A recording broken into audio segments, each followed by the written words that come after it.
Sir ఈ aggression అనేది లేకపోతే చింతమనేని గారు ఈ పాటికి క్యాబినెట్ మినిస్టర్‌గా చూసేవాళ్ళు అని చెప్పి మీ ఇష్టపడే వాళ్ళందరూ అంటారు. ఏమి అనరు. అది ఆళ్ళకి ఆలోచన విధానం తప్పు.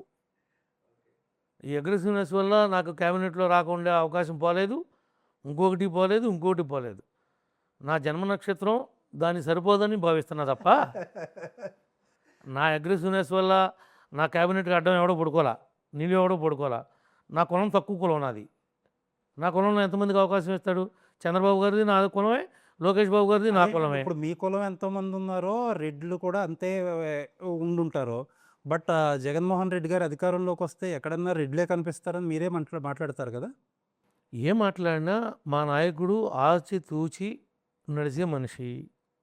అన్నిటిని సమపాళ్ళలో చూసే మనిషి.